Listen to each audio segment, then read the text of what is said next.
Hello. So in this video, we're going to talk about James Nunn's movie Sharkbait. As the title suggests, this is a shark attack-based movie. It is in the same kind of vein as something like Jaws, in that a great white shark is the villain of the film, I suppose. And the shark kills a reasonably significant number of people. Now, what's interesting about Sharkbait is that it has a really very, very, very small cast. I mean, basically, there are 5 primary characters. There is, in addition to those 5 core characters, who I'll talk more about in just a second, there is an unnamed guy on a boat, an unnamed dead sailor, an unnamed beggar, and an unnamed street sweeper, and then some extras in the spring break party scenes at the very beginning. Other than that, we have 5 people. So we have Nat, who is really our protagonist. I'll go ahead and say this now. I'm going to talk more about this. She is the final girl. If we think about this is a horror movie, so it's fair to think about this in terms of a final girl schema. We have Tom, her boyfriend. We have Millie, her best friend. We have Tyler, the token black friend. And then we have Greg, who is somewhat queer-coded, I think. I see him that way. They are on spring break from Kansas, and they've gone to, I think, like San Jose, something like this. I don't know. They mention San Jose, but it seems to be someplace in Mexico, actually, because all of the supporting characters and the extras seem to be speaking Spanish. So I don't know why they mentioned San Jose. I don't think that that's probably correct. I don't remember if it is specifically identified where they are, but they are in a beach community. They've been drinking quite a lot of tequila and beer. And on the morning of their last day of spring break, they decide to steal a couple of jet skis, load them down with all 5 of them, putting Greg, Nat, and Millie on one and Tom and Tyler on the other. The only reason I feel like that's important is because it seems intuitively to me like Tom and Nat, who are dating, would naturally want to go on the same jet ski. But no. So anyway, so that's interesting. I don't think it's significant in the long run, but it's interesting nonetheless. So they take these jet skis out. They're driving around all crazy, having a gay old time, when they crash into each other. So they fucked the jet skis up. They're out kind of in the middle of nowhere. Remember, they've stolen these jet skis, so it's not like anyone knows to be waiting for them. They did leave their shoes and most of their phones on the dock, but those get washed away by a wave very conveniently, so no one's like, hey, whose shoes and phones are these? Maybe we should look into that. Yeah, nothing like that. Greg shatters his leg in the crash. He has a compound fracture, so he's got a bit of bone sticking out of his leg, which is not ideal for any sort of emergency or survival situation. Tyler bashes his head, but seems largely okay. Millie can't really swim, but they get back on the jet ski, basically. They manage to pull Greg up on it. Tyler and Millie are largely in the water, just hanging on to the side of the jet ski, while Tom and Nat deal with Greg on the jet ski. Eventually, they sort of try to formulate various plans to get out of their present predicament. The first is that Millie actually has her cell phone, but they're unable to get a signal, so they can't call for help. They need to get Greg to a hospital, and the jet ski is unable to start. None of them are mechanically inclined, and so they don't know how to fix it. So they sit and wait for a while. Eventually, Tyler, who despite having sustained a head injury, is apparently just like, whatever, so I don't even care. He does actually say something to the effect of, that might be a bad thing if there was anything in there. But Tyler decides that he is going to try and swim for a boat that they had seen earlier.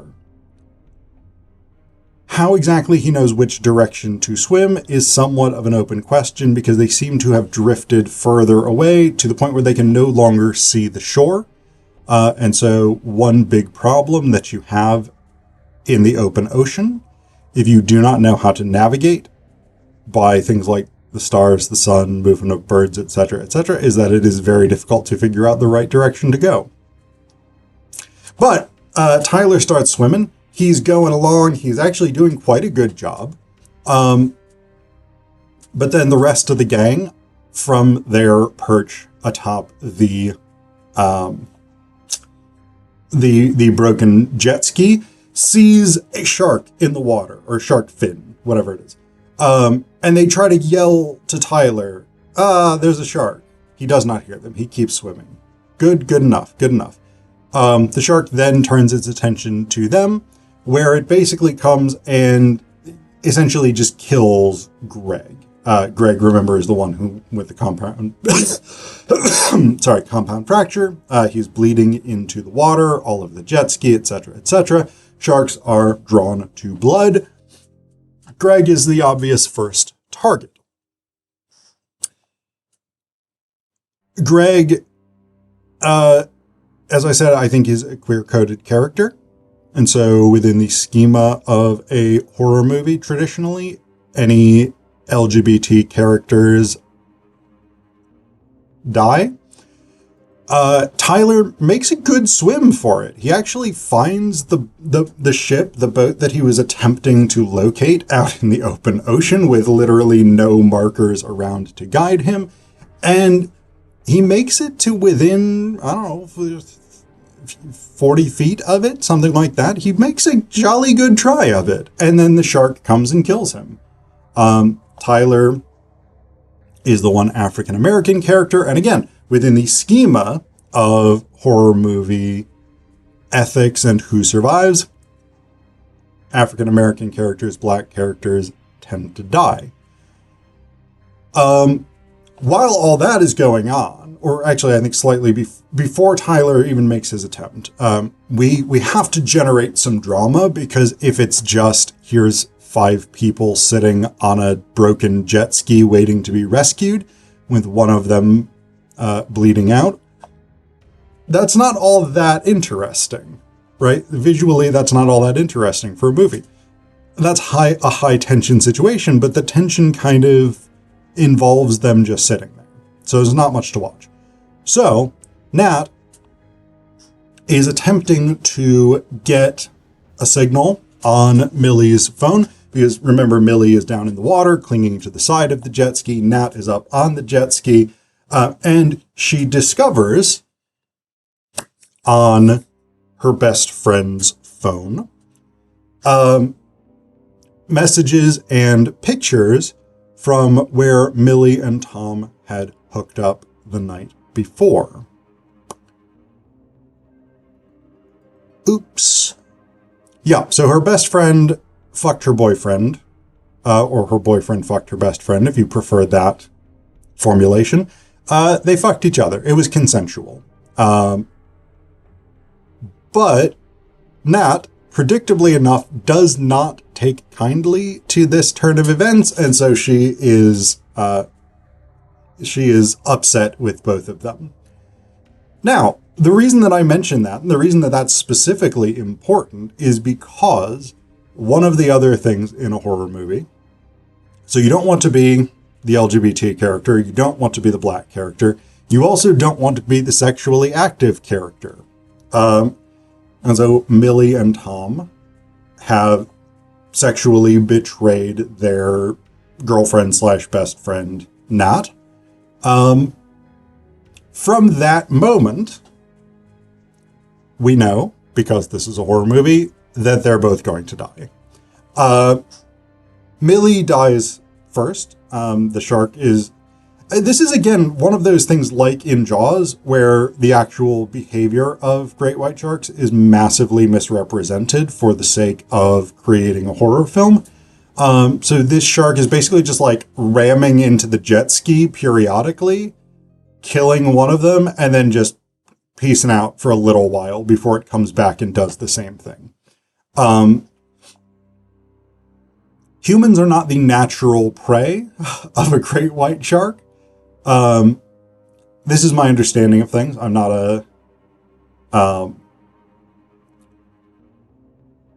I can't think of the word for a fish scientist off the top of my head. I'm not a shark expert, but my understanding is that humans are not the natural prey of a great white shark.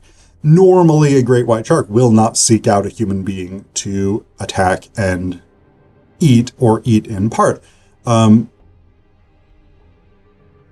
So the idea that, like, in the final climactic scene where a very injured Tom and a slightly injured Nat are just like driving this jet ski toward the shore, and this shark is just pursuing them and like bites a chunk out of the jet ski to try to get to them. Like, this is not the behavior of a great white shark.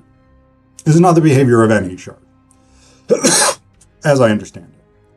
But again, it's about that horror movie element of, we have this seemingly supernatural killer who cannot really be injured or impaired, because they do bash this shark in the face several times with large planks of driftwood. Nat stabs it in the face with a broken off piece of the jet ski engine casing. And the shark's just like, whatever, I don't even give a shit. You can stab me in the face. I don't care. I'm still going to eat you. So again, all of this is sort of functioning on the economy of a standard horror movie, right? LGBT character dies, black character dies, sexually promiscuous characters die. The lone survivor of this encounter with a seemingly ultra powerful and motiveless malignant entity is the young woman who is at least coded virginal and who sort of overcomes her natural timidity and shyness to survive against the odds, right? Again, Nat is the final girl. She is the one who lives. And based on the first scene, okay, so I'm going to say this and then contradict what I'm about to say. Based on the first scene where they're all partying on the shore, Nat seems like the least likely person to survive in an emergency situation, because she is sort of the most restrained, the least keen on being adventurous and active, etc., etc. However, within the structure of a horror movie, those qualities actually make her more likely to survive because those prefigure her as the final girl. Yeah. So, I mean, again, it is a film that runs on the standardized economy of who dies and who survives in a horror film, and it does it with an extraordinarily minimal cast, what I imagine was extremely cheap production values, because most of this film just takes place on a very flat ocean. Like, there are really not waves here, which of course is kind of necessary for a film like this, because if you're stranded on a broken jet ski in an ocean storm, you're fucked, great white shark doesn't matter at that point. You are going to sink, you are going to drown. And so it has to be relatively flat. The sea has to be becalmed in order for this to function. But that also decreases the production costs, because you can basically just like film this in a swimming pool and green screen or CGI ocean and skyline. There's literally nothing else to see throughout most of the movie. It's literally just these people, whoever happens to survive at that moment, on a jet ski in the water with nothing else. And so the production budget, let's actually see. I'm on IMDb. I don't know if they list the production costs. I'm not. €5